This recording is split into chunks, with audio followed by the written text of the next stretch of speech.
Let's read the question together. Calcium is an essential part of the human diet. One supplement contains 500 milligrams of calcium in the form of calcium carbonate, CaCO3. This introduction to the question is called the rubric, and it contains lots of information that we need to know. So let's look at it again. Calcium is an essential part of the human diet. Well, that's interesting, but that's not going to help us answer the chemistry question. One supplement, well, that's an important piece of mathematical information. We've got a singular supplement, one tablet, and it contains 500 milligrams, so that's an important piece of information, of calcium in the form of calcium carbonate. So that's important, but also the formula of calcium carbonate is given to us.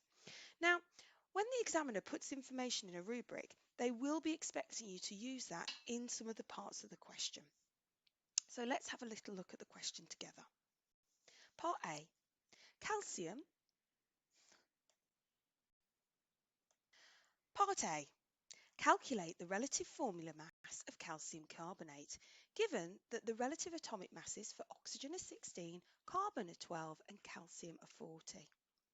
Now, in all of the questions where you have to calculate the relative formula mass, the relative atomic masses will always be given to you in the question. So what's the command word? The command word is calculate. And then what other information is given to me in the question that I need to keep in my mind? That is the relative formula mass, because that's what I'm calculating. And then I'm doing that for calcium carbonate. So, first things first, what do I need to know? I need the formula of calcium carbonate. Unfortunately, that's given in the rubric. Now, the relative formula mass is the mass of that formula. So you have to add up the mass of each individual atom in the formula. So here I've got one calcium atom, one carbon atom, and 3 oxygen atoms. So let's do the calculation. We're going to have one calcium atom with a mass of 40. I know it's a mass of 40 because it's given to me in the question. Plus the mass of a carbon atom, and that too is given to me in the question. Plus the mass of 3 lots of oxygen atoms. When I pop that in the calculator, I get an answer of 100. Now, it's super important that you write the workings out because you get 1 mark for the working out and 1 mark for the correct answer. So if you put 100 down, you get 2 marks. But what happens if you accidentally mistype something in your calculator and your working out is correct, but because of your mistype, you get the wrong answer? If you write down just the answer, then you wouldn't get any marks in the question. So it's really important for you to write your workings out. Let's look at part B together now. Part B, calculate the moles of calcium present in 1 tablet of the supplement. Give your answer in standard form. Now, there are 2 command words in this question, calculate, which is the main command word, and give. Now, what's the other information that the examiner's given me? I want to calculate the number of moles, that's the thing I'm trying to do, of calcium present in just 1 tablet of the supplement, and I need to give my answer in standard form. Now, this question is worth 4 marks. So that implies that there's going to be 4 separate things that I need to do. And remember, there's plenty of information in your rubric, and you need to be looking back at that and thinking, what can I use? So if we're doing any mole calculations, really we need the masses in grams. In the rubric, we've been given the mass in milligrams.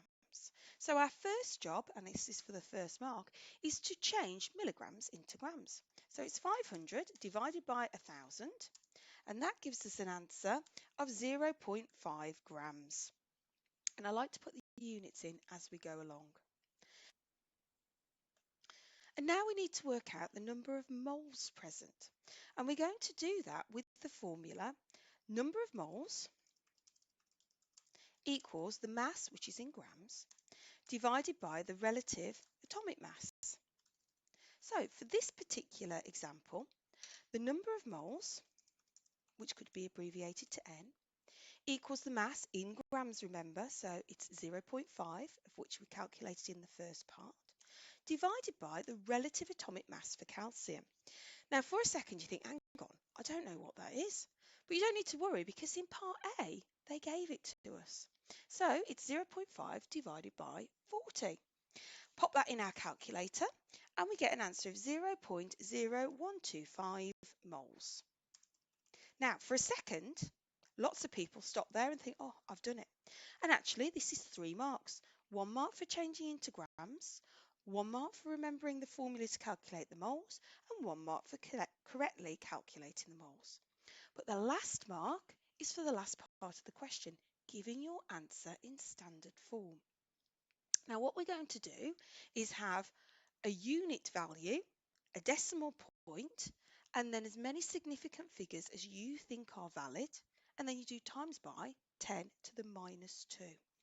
So thinking here, we're going to move this decimal place 1 place, 2 places, and that gives us an answer of 1.25 times by 10 to the power minus 2 moles.